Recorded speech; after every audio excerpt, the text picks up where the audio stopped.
La 5e édition d'Art Focus, elle a lieu cette année à Jérusalem, au pavillon dans le quartier de Talpiot, un centre de congrès encore en construction. Un choix délibéré pour ce site dans une ville chargée d'histoire et de mémoire. Nous sommes dans un quartier marqué par le travail et les entreprises commerciales, une sorte de zone industrielle pour une rencontre du 3e type, habitée par l'art contemporain. Un carrefour en construction dans une zone dynamique loin des lieux habituels de rencontre pour l'art contemporain. Et un thème, l'art peut-il en faire plus? Explication de l'un des initiateurs de l'exposition. Faire en sorte qu'un Chinois, un Roumain, un Français, un Israélien se retrouvent dans une exposition pour se demander ce que l'art peut encore dire du monde dans lequel nous sommes.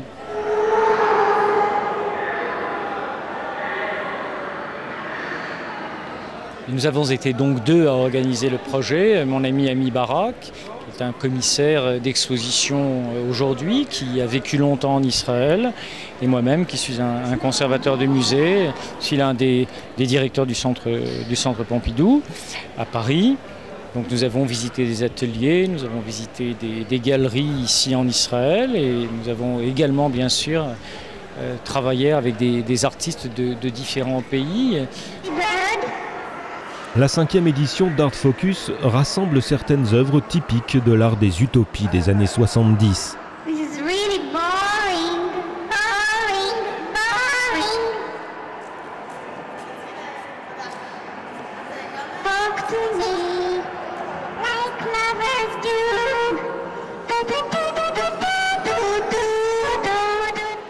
Un point de référence à partir de laquelle seront articulés les autres projets des artistes invités pour cette édition qui multiplie les perspectives critiques et permet aux visiteurs de réagir contre l'uniformisation du monde contemporain. Les conservateurs franco-israéliens ont-ils réussi leur pari? Ont-ils convaincu les connaisseurs? Et je pense que là, ils ont trouvé un assez formidable équilibre entre les choses. Il me semble qu'il y a à la fois de vraies nouveautés, création, l'équilibre entre aussi les pays et en particulier sur la scène israélienne que je connais mal et que moi j'ai découvert pour partie dans les galeries bien sûr d'un côté, ce que je vois par ailleurs à Paris, mais aussi ici, jeunes artistes. 66 artistes de 25 pays du monde entier ont répondu à la proposition, parmi lesquels 18 Israéliens. Seule ombre au tableau, au dernier moment, les artistes palestiniens ont décidé de boycotter l'exposition. Réaction à chaud de l'une des artistes participantes. Par contre, ce que je peux dire sur la question du boycott, c'est que ne pas dire les choses, le silence, peut être quelque chose qui peut peser un poids. Est-ce que le fait que je sois d'origine marocaine et toujours de nationalité marocaine, étant invitée ici par Ami Barak, je pense qu'il y a un dialogue beaucoup plus intéressant qui est mis en place. Je pense que les choses, il faut se les coltiner, comme on dit en français. Il faut retrousser les manches et y aller ensemble.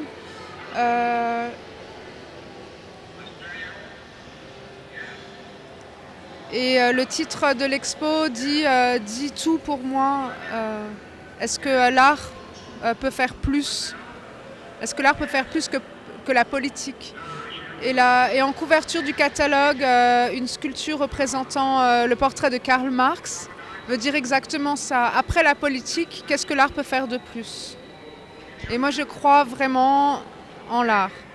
Et je crois que je ne suis pas la seule. Il y a Edward Said et Daniel Barenboim aussi. Cette pièce, sans titre, Les étrangers, a été réalisée par Latifa il y a 2 ans. Créée pour une exposition roumaine, il s'agissait de réhabiliter les artistes roumains de confession juive qui ont été littéralement gommés du patrimoine national en raison de leur origine.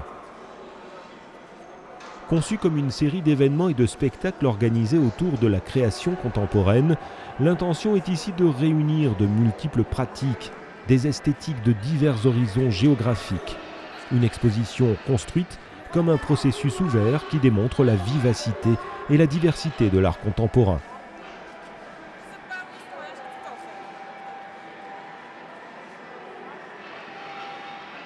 C'est Jean-Luc Godard qui le disait. Qu'est-ce que l'art veut? Tout. Que peut-il faire? Rien. Qu'est-il donc? Quelque chose. Alors pour reprendre l'intitulé de cette exposition, l'art peut-il changer les choses?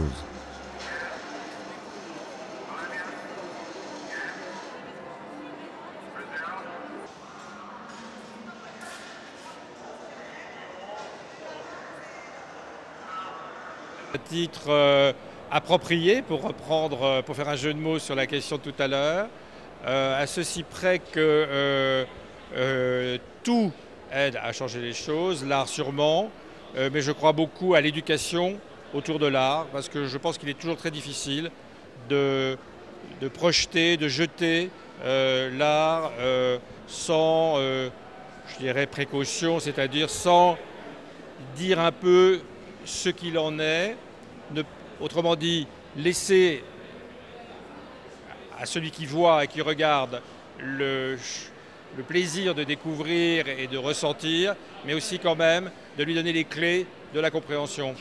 En tout cas, je pense que quand on est artiste, on pense que l'art peut changer les choses. Et moi, quand je vois des choses qui me touchent, je me dis qu'effectivement, l'art peut changer ma façon de penser, ma façon de voir les choses. Et pour moi, il est évident que ça a une fonction et politique et poétique. Et le but de tout artiste, c'est de parler aux gens qui l'entourent et de faire passer sa sensibilité. Et lorsqu'il y arrive, c'est que il a réussi et pour ça, c'est légitime.